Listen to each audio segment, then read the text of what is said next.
You said a strong no. Who raised it? So I think you agree with me, and I'm very happy for to that 30% extent. Tamil Hindu from you?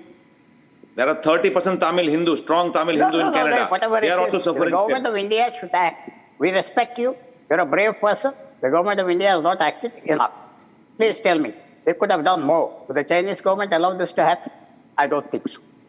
With other governments, they won't. They will take very serious action. They will It is quite clear to me, and Deepak will reply, please don't reiterate your point, that the Canadian government wants to strong-arm Hindus and appear to be very forgiving towards Khalistanis, because for them, Khalistanis are politically more important. So if Khalistanis attack a temple, it's perfectly all right for Justin Trudeau or for any Canadian state government. But if Hindus protest against the attack, they must be beaten and strong-armed and arrested. That's how unfair it is. Deepak, would you like to reply, Deepak ji? Deepak ji, would you like to reply to that long response from Pulla Rao? One small point. Thank you. Pulla Rao, let him reply to you, please. Deepak ji, one small question. No, so you made some reference to what the Chinese would do and what they did in Malaysia. I served as your Deputy High Commissioner, sir.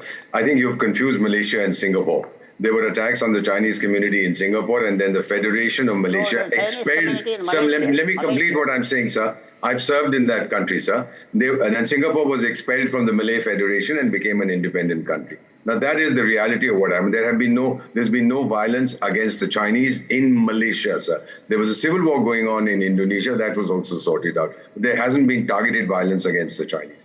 Finally, sir, your issue about the point that you have raised about what we should do and about our colleague from Canada who's here.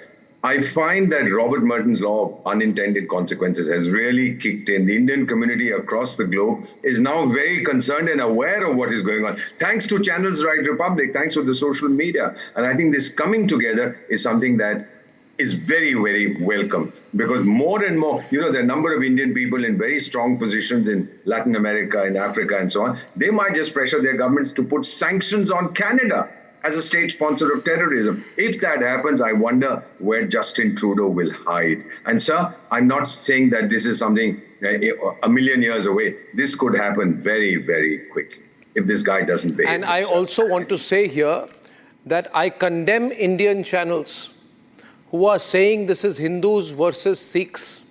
No. I am really ashamed of some channels who today are saying there is an attempt to create Sikhs versus Hindus and Hindus versus Sikhs. It is so wrong for two reasons. One, the Khalistanis do not represent all Sikhs. Secondly, Hindus are the victims here. They're not attacking anyone, so there's an attempt at creating an equivalence. Those channels have an agenda, and those channels are targeting Hindus deliberately. I thank you all very much for that illuminating discussion, and to Hindus in Canada, I would say, hang in there, use every legitimate and legal way to protest, and don't give in to any form of injustice. Now there's been a controversy again in the Abhay